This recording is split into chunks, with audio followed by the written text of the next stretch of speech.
Dobrodošli u emisiju u kojoj ću vas upoznati sa osnovnim tehnikama pečenja kafe.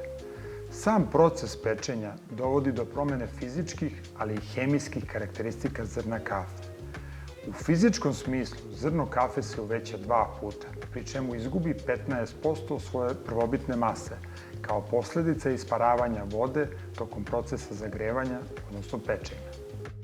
Ona neslobodna voda koja je vezana za druge hemijske komponente tokom procesa zagrevanja, odnosno pečenja kafe, stvara jak pritisak unutar zrna kafe koji se kreće od 4 do 8 bara, što dovodi do njenog prvog pucanja. Ovde ćemo se na trenutak zaustaviti da bi analizirali šta se sve dešava od početka pečenja do njenog prvog pucanja. Temperatura unutar pržionika na kojoj započinje proces pečenja zavisi od vrste pržionika, ali i tipa kafe. Kod malih pržionika ta temperatura treba da se kreće od 150 do 160 stepeni, dok kod velikih pržionika ta temperatura se kreće od 200 do 210 stepeni. Arabika, čije je zrno mekše, se ubacuje na nižim temperaturama, dok se robusta, čije je zrno tvrđe, ubacuje na višim temperaturama. Sam početak procesa prženja obeležen je padom temperature unutar pržionika, obzirom da je temperatura sirove kafe 20 stepeni, sve do trenutka dok se ne uspostavi balans, odnosno ravnoteža između temperature kafe i temperature unutar pržionika, što je negde oko 90 stepeni.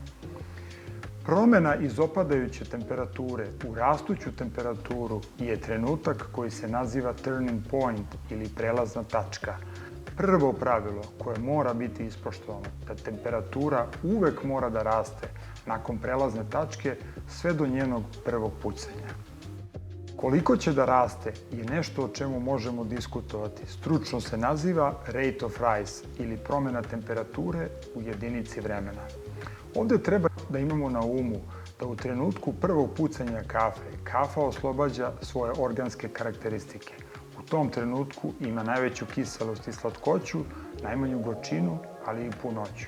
Drugo bitno pravilo koje mora biti ispoštovano da vreme pečenja ne sme da bude kraće od 10 minuta, niti duže od 15 minuta.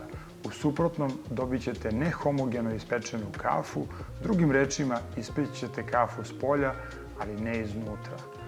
Sada ću sa vama podeliti jedno zanimljivo iskustvo kada su u pitanju specijalne kafe. One se uvek po pravilu peku do trenutka prvog pucanja, da bi se istakle njene organske karakteristike, dok se robuste po pravilu peku duže od prvog pucanja, da bi se smanjile njihove organske karakteristike. Napišite nam kako vi pečete svoju kafu, a mi u Gradskoj pržionici pečemo kafu prema želji naših klijenata. Sada ću vas pozdraviti našim dobro poznatim sloganom: izbori se za ukus i probaj pržioničar kafu.